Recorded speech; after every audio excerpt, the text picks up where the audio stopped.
A continuación, Quito con Marjorie. Clasificación A. Apto para todo público.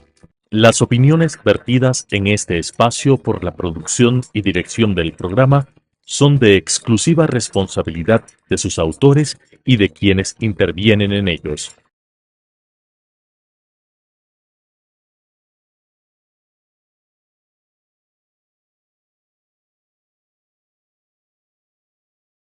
Quito con Marjorie.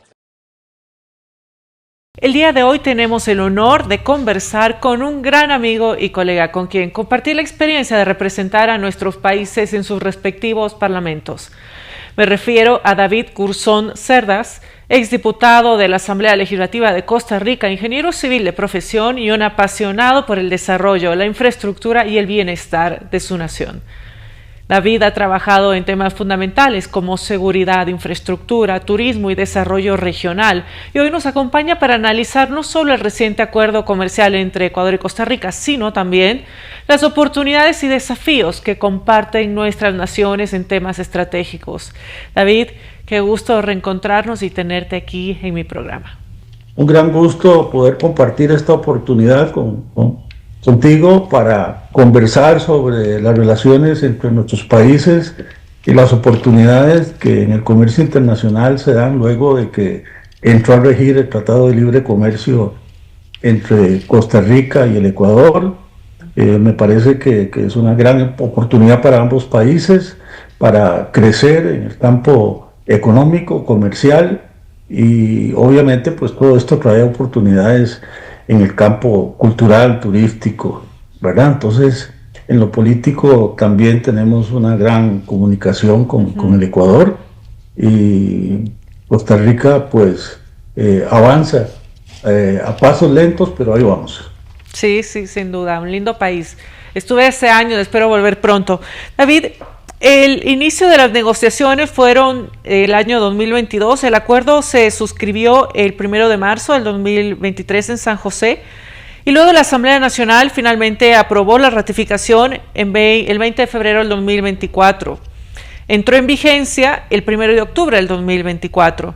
Hay varios temas destacados, ¿no? Como el tema de intercambio comercial, acceso a mercados, reglas de origen, las medidas sanitarias y fitosanitarias, la propiedad intelectual, temas que eran controversiales en su momento y que pues necesitaron varias negociaciones y llegar a acuerdos. ¿Cómo ves tú y qué piensas que es clave en este proceso para que los dos países finalmente se vean beneficiados? Bueno, obviamente que un tratado de libre comercio es beneficioso para los países, y en el proceso de negociación pues hay que aclarar algunos términos como los que hiciste mención, las barreras arancelarias, las patentes y situaciones que establece el Ministerio de Salud para poder introducir productos de un país a otro. Y una vez que todo eso se ha solventado, pues ya queda en manos de la parte política, y gracias a Dios pues ya tenemos ese tratado de libre comercio que permitirá a ambos países pues aumentar las exportaciones. Y obviamente Costa Rica está muy interesada en exportar productos que se producen acá al Ecuador, y obviamente pues Ecuador, que tiene una balanza comercial en este momento negativa, estará muy interesada en aumentar las exportaciones hacia Costa Rica y poder competir de mejor manera en este mercado. Somos un país pequeño. Costa Rica es un país de solo 5,5 millones de habitantes versus una cantidad de 17,400,000 que son ustedes los ecuatorianos. Entonces eso nos abre a nosotros más posibilidades que al Ecuador acá de colocar productos en volúmenes, ¿verdad? Masivamente. Pero creo que poco a poco pues empresas ecuatorianas también podrán establecerse, podrán venir a competir a los mercados no solo de Costa Rica, sino de Centroamérica, porque el Ecuador tiene tratado de libre comercio también con Guatemala, con Honduras, con El Salvador, y bueno, nosotros somos parte de los últimos, ¿verdad?, en entrar en este acuerdo bilateral con el Ecuador. Las relaciones de comercio bilateral alcanzan aproximadamente los 110 millones de dólares. Ecuador exportó bienes por 40 millones, incluyendo atún, sardina, camarón, medicamentos, línea blanca, porcelana y cerámicas sanitarias. Son como los productos que, digamos, que son más relevantes. Y por su parte, Costa Rica también en sus importaciones sumó alrededor de 70 millones de dólares. Destacaron productos como el hierro, el acero, medicamentos, insumos médicos, suplementos alimenticios y también incluso neumáticos. Se estima un crecimiento, David, que podría incrementar este intercambio comercial hasta un 10%, beneficiando sectores relacionados con la metalmecánica, el textil y confecciones. También hablamos de línea blanca, construcción, cuidado personal, cerámica y otros productos. Tú además también tienes experiencia trabajando en temas comerciales con Ecuador. ¿Qué nos podrías comentar al respecto? Bueno, yo creo que el Ecuador tiene una gran experticia en el área metalmecánica, de manera tal que yo lo puedo decir con mucho conocimiento, porque tengo desde 1985 una relación con la empresa que actualmente lleva el nombre de Novacero S.A., que es la empresa metalmecánica número 1 del Ecuador, un orgullo para el pueblo ecuatoriano, una empresa que se ha desarrollado de una manera maravillosa, bajo el liderazgo de Ramiro Garzón como gerente general, y yo tengo el gran honor de representarlos en Centroamérica y en el Caribe. Y estamos haciendo grandes esfuerzos para que los productos ecuatorianos del área metalmecánica puedan llegar a otros países en momentos donde hay algunas posibilidades de que se puedan ver favorecidos por decisiones unilaterales de algunos países en materia de aranceles. Entonces, cada año que va pasando, pues se van desagravando los aranceles y van bajando las tasas que imponen en los países para poder competir. Costa Rica también tiene tratados de libre comercio con otros países como China y como México, que también en esas áreas son muy competitivos. Y tenemos una gran inversión extranjera, donde hay capitales fuertes en el área de las zonas francas. Ahí es donde los productos como medicamentos, productos médicos y otros productos que son muy apetecidos en el mercado, los estamos produciendo aquí en Costa Rica.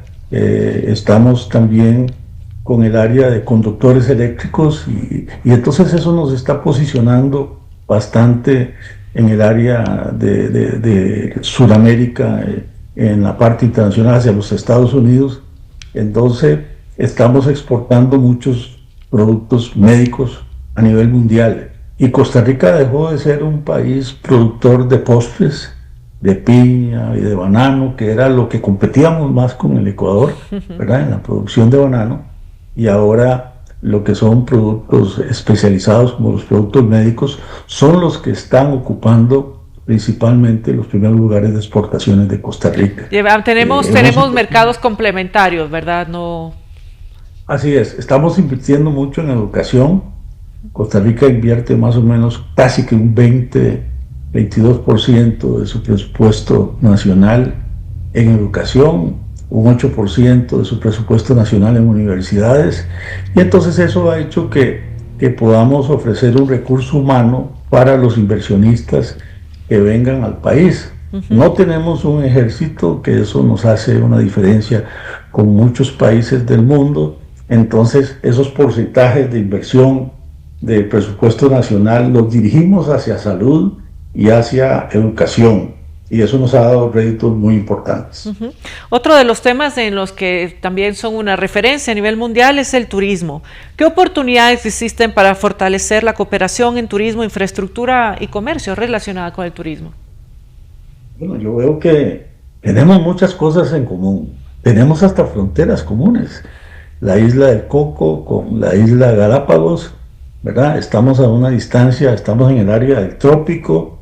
Tenemos un clima, solo que ustedes tienen un clima un poquito más frío, pero ustedes tienen unas bellezas naturales que también las envidiamos. Aquí nosotros tenemos muchas playas muchas áreas turísticas y tenemos muchos parques nacionales que tenemos áreas de protección ambiental y en el tema de ambiente Costa Rica, desde esa pequeña porción de tierra que tenemos, pues ha puesto algunas políticas públicas que han sido reconocidas internacionalmente y eso nos ha dado una imagen. Tenemos un turismo creciente, constante, principalmente de Canadá, bueno, de los Estados Unidos, Canadá y de Europa. Pero David, ¿cuáles han sido estas políticas públicas que han dado estos resultados tan exitosos?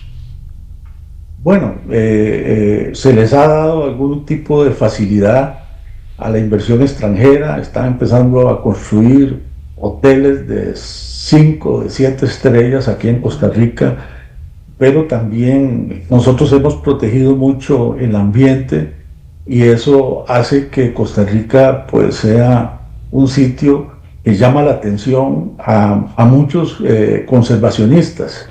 Y entonces hemos recibido algunos premios internacionales, eso nos ha dado bastante imagen a nivel internacional al país y luego las inversiones que se han hecho en un nuevo aeropuerto en la costa pacífica en Liberia también ha facilitado que se puedan firmar muchos acuerdos con líneas aéreas y el turismo llega acá, aunque en el costo para los turistas yo siento que es bastante caro. Para un costarricense es más barato visitar el Ecuador, visitar Colombia, ir a México, ir a Cancún o ir a Miami que vacacionar aquí en Costa Rica. Bueno, ya saben, tienen que venir a visitarnos. Ojalá también nos vean a través de tus redes en Costa Rica. Otro de los temas, David, que me gustaría que nos comentaras un poco para aprender de su experiencia. Tú mencionaste cuando hablabas del gasto público que pues no tienen ejército y que de hecho destinan ese gasto a temas de educación y otros temas que los han potenciado desde lo social. Pero ¿cómo manejan entonces? ¿Cuál es su experiencia en temas de seguridad y lucha contra el narcotráfico? Tú sabes el momento que nuestro país está pasando y además tú como ex integrante de la Comisión de Seguridad y Narcotráfico de tu parlamento, me gustaría que nos puedas hacer una evaluación actual de cómo es en Costa Rica, cuál ha sido su experiencia y qué crees que podría ser algo comparable, aplicable quizá en nuestro país. Bueno, uno recibe las noticias de lo que ocurre en el Ecuador con el tema de la delincuencia y el sicariato, y acá no estamos viviendo nada diferente. Costa Rica se ha convertido en una bodega del narcotráfico y entonces las exportaciones de Costa Rica muchas veces, la noticia internacional es que los contenedores van contaminados, la piña va contaminada con droga, o el banano va contaminado con droga, o otros productos de exportación van contaminados con droga que viene de los países de Sudamérica, incluidos Ecuador, ¿verdad? Incluidos Ecuador, Colombia, Perú. Entonces, la droga ingresa en sumergibles que tienen alcance a nuestras costas. Y luego aquí hay complicidad de grupos que les suministran el combustible y reciben a cambio pagos en droga. Entonces hemos empezado a tener experiencias muy negativas en criminalidad, principalmente, ¿verdad? Grupos que pelean territorios y tenemos a veces asesinatos, crímenes que ocurren entre bandas y lamentablemente a veces colateralmente afectan a personas inocentes. Vemos que es una dinámica común de crimen organizado, ¿verdad? Y de las mafias que son transnacionales. Pero ¿cómo ha sido su experiencia y cuáles han sido medidas en el país? Y dentro del tema de leyes, hay algunas leyes que se están discutiendo en la Asamblea Legislativa, pero uno de los temas más importantes es el control del dinero. El control del dinero, el movimiento del dinero que se da entre estos grupos que tienen que bancarizarse, ¿verdad? En muchos de los casos, y entonces ahí es donde se pueden incautar y se pueden establecer leyes para que las personas tengan que demostrar de dónde vienen esos bienes, cómo pudieron comprar esas propiedades si los ingresos y los salarios que tienen no corresponden a los montos de dinero que están movilizando. Entonces, esta es una ley de extinción de dominio público que queremos implementar en el país. Lo único que hemos tenido dificultades porque se puede volver una ley muy peligrosa también en lo político, porque pueden haber, cuando te acusan, sí, ese criterio tiene algunas, esa ley contiene algunos artículos que son peligrosos porque en lo político se puede prestar para que manden una acusación anónima y entonces viene la investigación y viene la incautación de bienes y después tenés que demostrar. El que es acusado tiene que demostrar cómo fue que adquirió los bienes. Y entonces ahí se puede volver un tema un poquito peligroso, pero sí el Banco Central y los bancos comerciales del Estado, los bancos privados, establecen algunos mecanismos, entonces el flujo de dinero que entra al país por transacciones que no son claras, esos dineros sí se pueden incautar y recibir otro tipo de procedimiento legal para que el que viene al receptor, el receptor tenga que demostrar qué fue lo que vendió, qué servicios brindó para obtener esos recursos, ¿verdad? Y tendría que estar registrado en la empresa de Procome, por ejemplo, aquí en Costa Rica, que es la que emite los certificados de exportación y demostrar que efectivamente hubo una transacción de bienes y servicios. Bueno, esperamos saber finalmente cuál es el resultado de esta ley en Costa Rica. También me gustaría conversar otro tema de expertise tuyo, que es el relacionado con el transporte, con los proyectos de infraestructura, el desarrollo portuario y logístico. ¿Cuál es la importancia de este desarrollo para Costa Rica? ¿Cómo lo han manejado estos años? ¿Cómo ha sido también la evolución y el impacto que ha tenido para el desarrollo? Incluso ustedes tienen un tema muy importante de la evolución del ferrocarril, ¿verdad?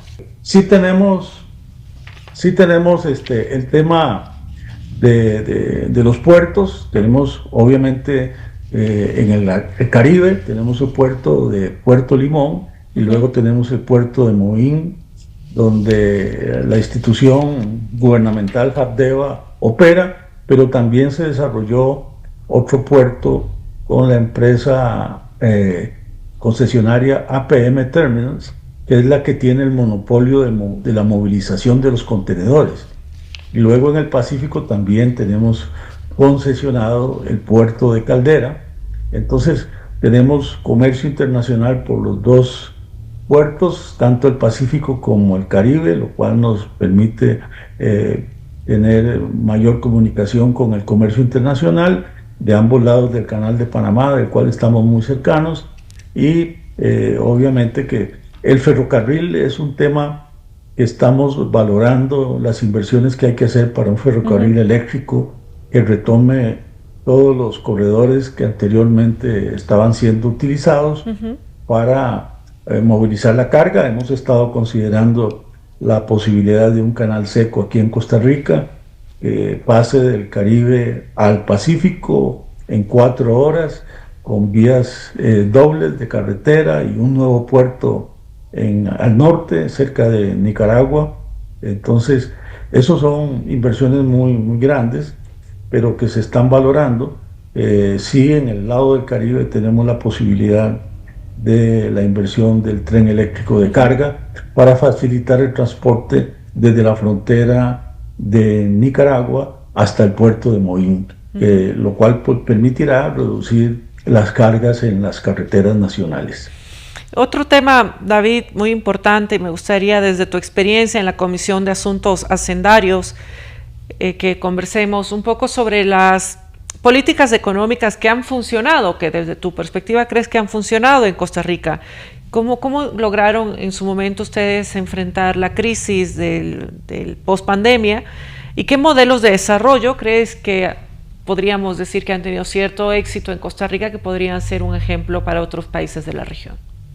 Bueno, nosotros hemos tenido una gran ayuda del Banco Mundial, a través de algunos préstamos internacionales donde, donde hemos logrado refinanciar deuda externa de Costa Rica a tasas de interés menores que las que estaban vigentes, porque obviamente estábamos en un momento de crisis, estamos pagando intereses muy cercanos al 8% cuando muchos de los países a nivel internacional con una economía más estable están pagando cerca del 3%, del 4%, y eso nos ha afectado.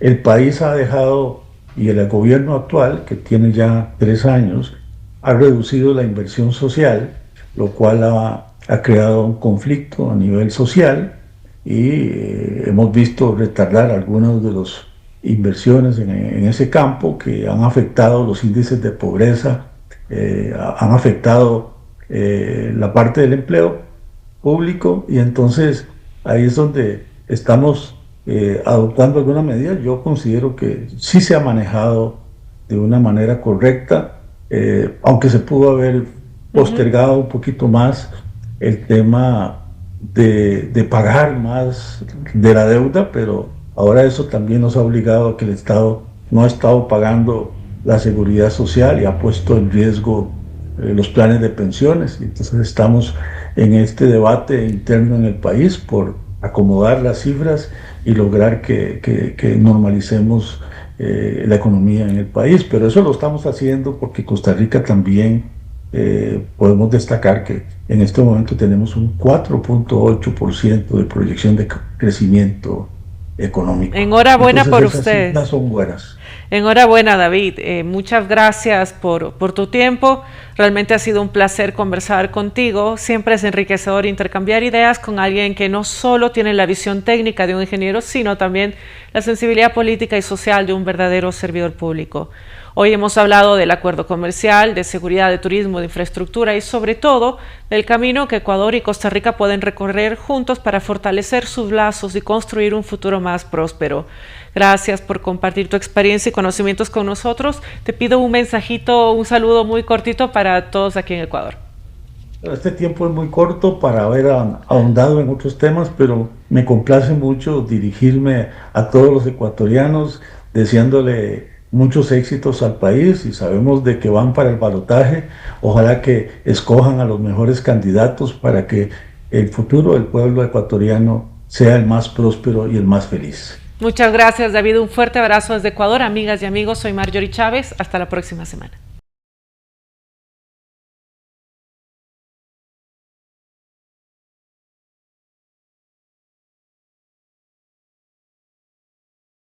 Quito con Marjorie. Las opiniones vertidas en este espacio por la producción y dirección del programa son de exclusiva responsabilidad de sus autores y de quienes intervienen en ellos.